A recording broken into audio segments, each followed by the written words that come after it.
Ya, kemarin kita baru aja diundang oleh Finfast buat ngehadirin ajang V Creator Summit Indonesia 2025 di Jimbaran, Bali. Di sini kita diajak bukan sekedar buat ngumpul bareng media dan kreator lain ya, tapi untuk nunjukin arah mereka ke depan di Indonesia, mulai dari pabrik, komunitas, sampai cara mereka membangun ekosistem mobil listrik. Nah, kira-kira seperti apa acaranya dan apa aja yang dibahas Finfast dalam acara ini? Simak video berikut.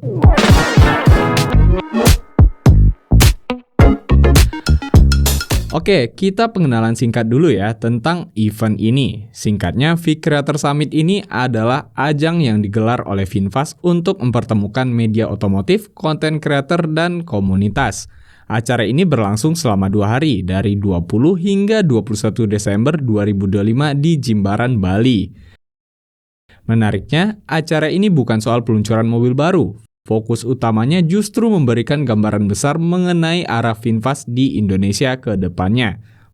Mulai dari pengembangan ekosistem kendaraan listrik sampai kesiapan fasilitas produksi mereka di dalam negeri. Nah, ngomongin soal produksi, mereka ini baru aja ngeresmin pabrik mereka di Indonesia 15 Desember yang lalu. Jadi ini masih fresh ya. Lokasinya sendiri ada di Subang, Jawa Barat dengan luas total 171 hektar dan jadi pabrik pertama Finfast di Indonesia serta jadi yang pertama di Asia Tenggara untuk di luar Vietnam. Nah, Finfast menyebut pabrik ini memiliki kapasitas produksi hingga 50.000 unit per tahunnya untuk tahap awal ini. Adapun model yang dirakit di sini yaitu VF3, VF5, VF6 serta VF7. Semua model tersebut mereka hadirkan di acara ini dan kita diberi kesempatan buat nyobain mobil-mobil ini dalam sesi test drive. Nah, sebelumnya kita udah pernah kan nyobain VF3 alias line up paling terjangkau mereka di Indonesia. Jadi kali ini kita cobain varian tertinggi mereka yaitu VF7.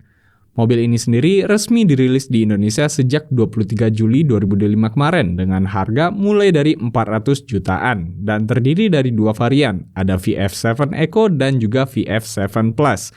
Nah, sebelum masuk ke spesifikasi, kita lihat dulu desain dari mobil ini. Secara tampilan, VF7 punya desain depan yang aerodinamis dengan karakter khas Finfast.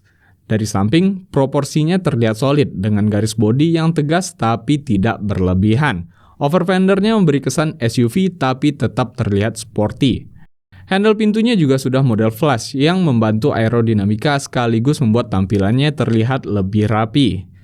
Lalu di bagian belakang, atapnya dibuat lebih landai dengan gaya coupe SUV yang bikin siluet VF7 ini terlihat lebih dinamis. Oke, sekarang kita masuk ke spesifikasi. Untuk VF7 Eco punya tenaga 174 HP dan torsi 250 Nm yang disalurkan ke dua roda depan. Akselerasi dari 0 sampai 100 km per jam disebut bisa dicapai dalam 10 detik. Lalu untuk kapasitas baterainya sendiri ini 59,6 kWh dan punya range hingga 430 km dalam satu kali pengecasan.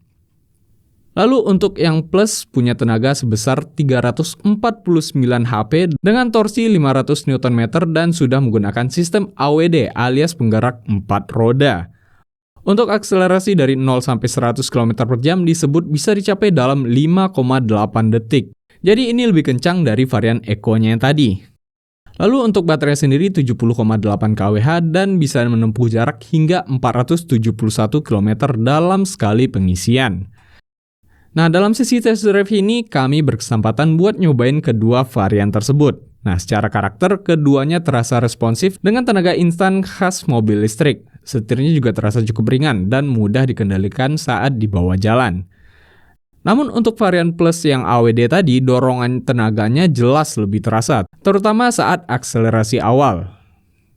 Lalu dari sisi fitur juga terbilang banyak ya di sini, mulai dari sistem ADAS, Adaptive Cruise Control, lane centering, kamera 360, airbag 7 titik, sampai interior minimalis dengan layar tengah besar yang jadi pusat kontrol utama. Menariknya lagi, mobil ini juga sudah dibekali head-up display. Jadi informasi penting seperti kecepatan bisa langsung terlihat di kaca depan tanpa harus mengalihkan pandangan dari jalan. Lalu setelah sesi test drive ini selesai, agenda lanjut ke malam hari, yaitu acara puncak V Creator Summit Indonesia 2025. Di sesi ini formatnya lebih ke diskusi dan apresiasi. Ada sharing soal arah VinFast ke depan di Indonesia, bagaimana peran media dan konten kreator dalam edukasi mobil listrik, sampai penghargaan untuk pihak-pihak yang aktif berkontribusi sepanjang tahun. Nah, secara keseluruhan acara ini memang bukan soal peluncuran produk baru, tapi lebih ke pertemuan besar bagi konten kreator, media, dan mitra VinFast untuk merayakan kolaborasi serta mencermati perjalanan brand sepanjang 2025 dalam pasar Indonesia. Dan kalau melihat pencapaian VinFast yang kini sudah masuk ke jajaran 6 besar merek kendaraan listrik terbaik di Indonesia, ini jelas bukan progres yang kecil, apalagi mengingat usia mereka di tanah air yang masih relatif muda.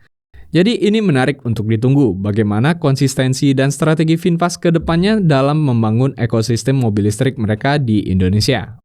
Oke, itu dia tadi jajal VinFast di Bali. Saya Ihsan, Jagad Review TV.